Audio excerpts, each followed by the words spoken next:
You're here because you want to know why Dermot's electrics keep tripping in the middle of the night in the most inconvenient times. He's had 2 other electricians to take a look and they couldn't figure out the problem. He's quite worried about what's going on, so we're here to investigate. Hi Dermot. Oh, Artisan Electrics, is it? That's me. So Dermot, tell me what's been happening. About 4 weeks ago, the RCD would trip on our consumer units. Each week it would trip between about 2 and 8 o'clock 3 times at different times. I contacted another electrician. We tested the board, but he couldn't find anything wrong. He did the readings. After a while, I thought I'd contact you to see if you could do a bit of detective work. Oh. You're the Sherlock Holmes, I'll be your Dr. Watson. And here we are. So we'll see what we can. Turned up. We'll see what we can do. It sounds like an interesting fault. Do you want to show me the consumer unit then? Right. We'll start there. Okay, so this is the offending RCD, Yeah. that keeps tripping. Right. So it's actually tripped just now. Yes. It done it just as you came up to the door, it tripped. Oh, wow. That's good timing, isn't it? This is the 4th time today. 4th time? It's also tripped when I put the electric kettle on. So this is the consumer unit, and it's what we call a split load consumer unit. So you've got the main switch here, which turns everything off. And then these 4 circuits here are directly off the main switch, so they don't have any RCD protection at all. These circuits here are off this RCD. So that one RCD covers all these 4 circuits, and when it trips, what it means is that one of these circuits has a fault on it, potentially, or the RCD itself might be faulty, but that would be quite unusual. And these RCDs can be a little bit tricky, so let me show you what happens when it trips. So I'll press the test button, and it goes into the middle like that, and you can't actually reset it. You have to push it down and then up. So I'll show you. Push it down to the bottom and then push it up. So if you've got one of these, they're quite particular.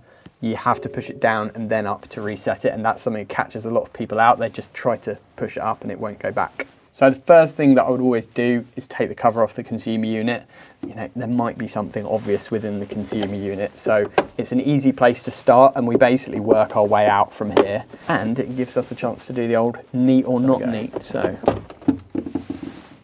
I mean, I've seen worse. It's not too bad. So what we're going to be checking is to make sure that all of the connections are secure. There's no obvious burning or blackening of wires, nothing that's obviously been overheating, which as far as I can see, there's nothing particularly of concern there. Generally with RCD faults, it will be something in the circuit itself that's either got moisture in it or got damaged in some way. What I'm going to do first is I'm going to disconnect the neutrals for these 4 circuits, and I'm going to do an insulation resistance test on each circuit. Before we actually do the insulation resistance test, there's one test that is quite important to do when you've got RCD tripping issues, and that is a ramp test. So it's testing at half times the rated current and it shouldn't trip, which is good.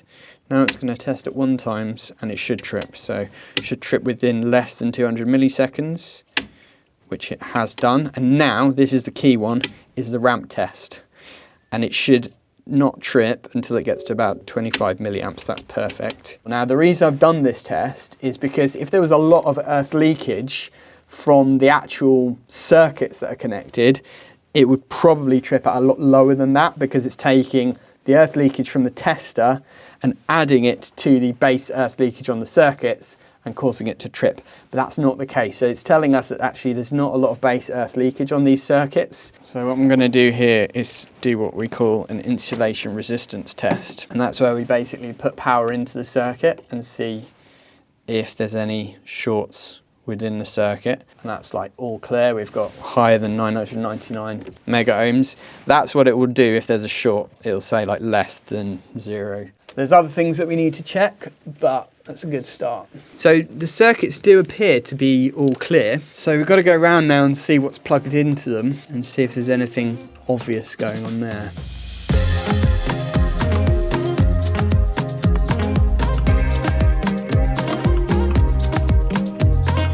I'm going to check that socket upstairs that you've changed. It's always possible to make mistakes, right? So I will always check the most obvious things first, and this is something that has called out to me as a potential issue. So we're going to take it off and have a look. So yeah, I mean, it looks okay. There's not any, oh, the earths have pulled out.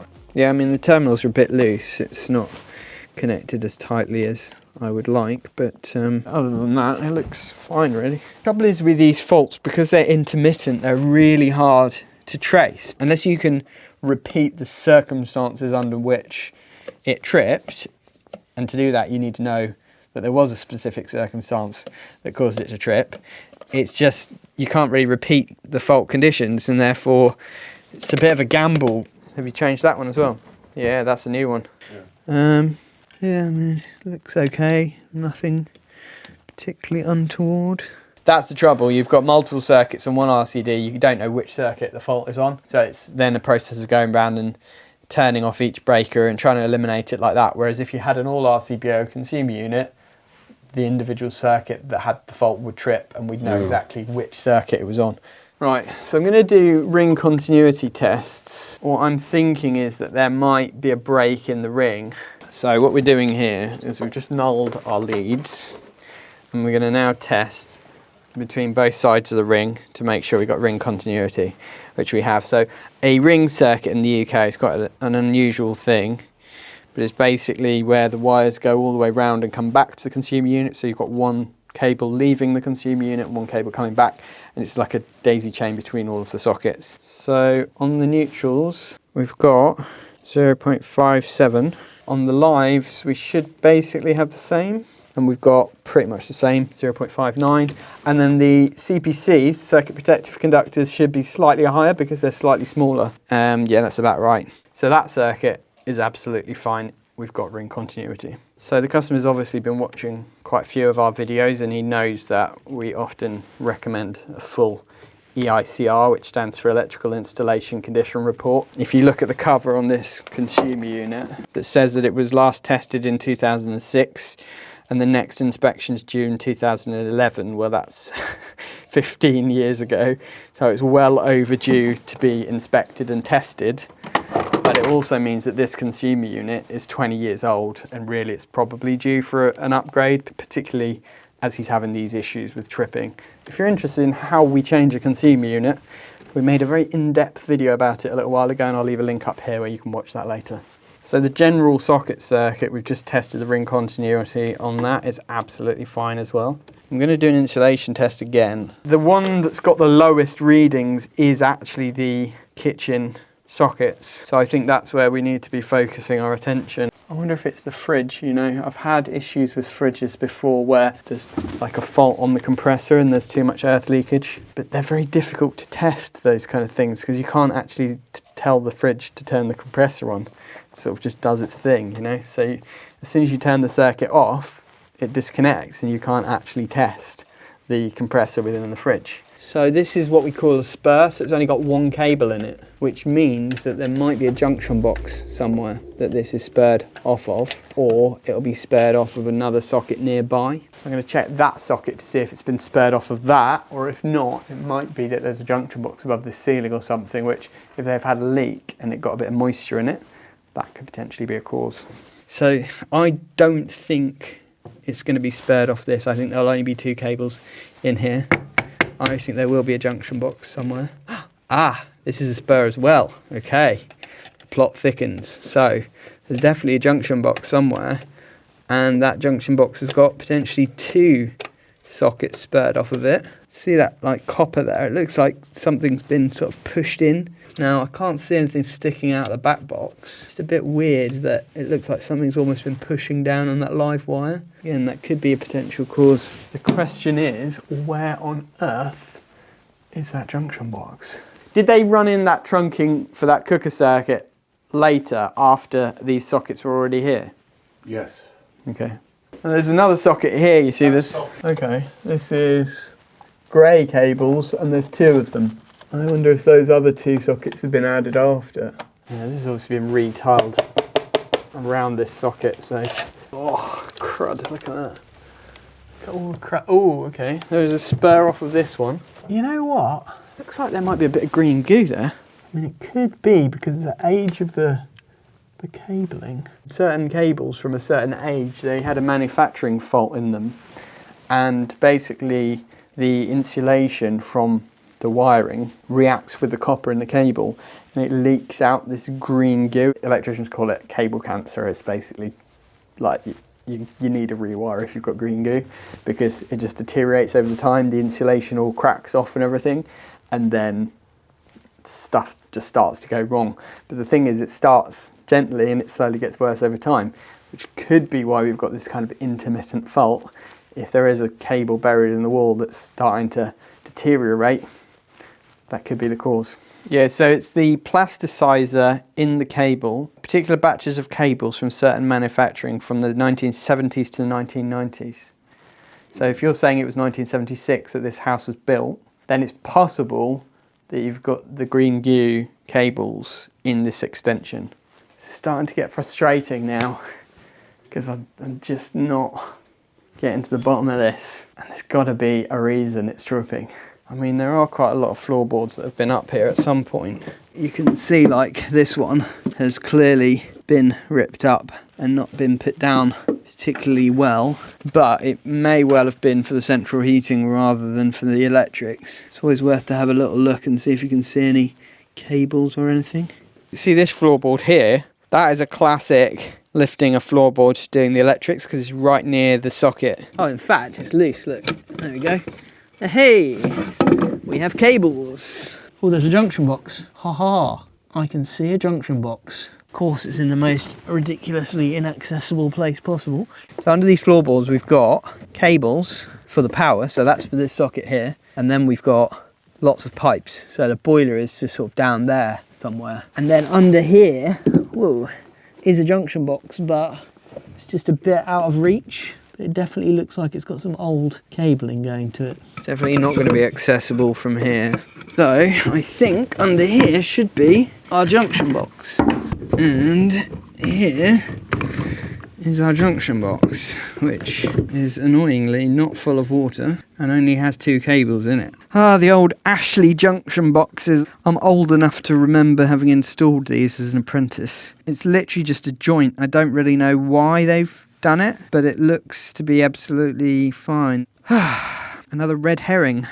I'm just at the point now where we're kind of running out of time and we need to be putting things back together and packing up, but I've still not got to the bottom of this. It's really frustrating me. I think it might be something to do with those kitchen cables and the fact that there's either some green goo in there, or there's clearly a junction box that we've still not found somewhere. Could even be buried in the wall or something like that. I've come across so much over the years, but stuff like that's just impossible to find unless you literally start ripping walls apart, and we can't be doing that at this stage. So I think EICR and consumer unit upgrade are going to get us further along the line of at least narrowing things down and give us a bit more time to actually dig into what's going on with the wiring.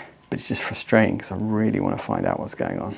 I think I'm going to turn the circuits back on now, and then we'll have a little drink. It could be that the electrician's magic touch has occurred, which I've experienced a number of times, where we kind of investigate, check everything, put it all back together, and then the fault is gone. I've literally had that quite a few times in my career. Sometimes having a little pause, thinking outside the box can help. Disco Stew. Where's Disco Stew come from? Guy at school, who I went to school with, and everyone called him Disco Stew. I can't remember why though. I think it was because you remember there was these crisps that were called Discos, and I think he really liked those crisps, like that was all he ate. One of those like weird, awkward children who will only eat crisps. That was Disco Stew. Beer or wine? Wow, look at that. That is very kind of you. Very kind customer has given us a little lunch pack. Look at that. Look at a packet of Discos there. Wine for lunch? Yeah, I'll give you my goodness. French food. If you're working in the French house, you'd have a bottle of wine for lunch. Oh, that's very kind of you. Thank you. Bottle of wine for lunch. What kind of tradespeople do you think we are?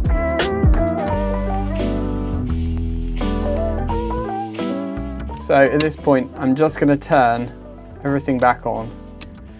And then just do some live sort of tests of switching various appliances on and just seeing if anything happens. You just never know. The heating's on. I've turned that on. What I'm checking for is the motorized valves. Sometimes if a motorized valve clicks over, you can have the actuator on the valves actually faulty. Those seem to be fine. The pump, that's kicked in. This also seems to be fine. So I'm just trying to sort of eliminate things basically now, just to narrow it down. One thing I do want to try is the fridge. So if we plug the fridge in, because that's been off for a bit, it should kick the compressor in. Yeah, I mean, the other thing I'm thinking about is it could just be a socket, you know, that has the terminals inside are just a little bit gone. But the only way to know is to literally take off every single socket and replace it, which obviously you bought a load of sockets, so we could do that. But it's just it's a lot of work, really. I'm going to try the toaster. Of course, it's not going to do it now that we want to do it. So a lot of people leave these on, and they come like that when they're brand new, but you should take them off because they can get damp and then cause issues with the sockets. So I always encourage people to remove them. Just a little top tip there. So we've done everything we can today. We've taken off a lot of covers, tightened up a lot of connections, and it may well be that the issue doesn't reoccur now. I've had that before, but only time will tell now. So it's been a few days now since we visited 𝐴𝐻𝐻, and I'm really curious to see if the fault is still there, if it's been tripping. So I'm going to give him a quick call. Good morning, 𝐴𝐻𝐻 here. Oh, hi 𝐴𝐻𝐻, it's Jordan here from Artisan Electrics. How are you doing? Good morning, Jordan. I'm fine, thank you. I just want to report that I've been away for a couple of days. I just want to report we've had no cuts. The RCD hasn't tripped since you've been here and done the full works on them. Oh, that's fantastic. I'm so happy to hear that. I think it must have been one of those sockets that we took off. There was one or two that had like the wires that looked a little bit compressed, so it was probably just that. All right, thanks very much for calling, Jordan. Take care. Yeah, bye. And you. Bye. Bye-bye. See ya. Yes. The electrician's magic touch works. There is some remedial work that we need to do to follow up, so we will be going back there at some point. But for now, at least, 𝐴𝐻𝐻's got the peace of mind that he doesn't need to worry about things tripping in the middle of the night anymore.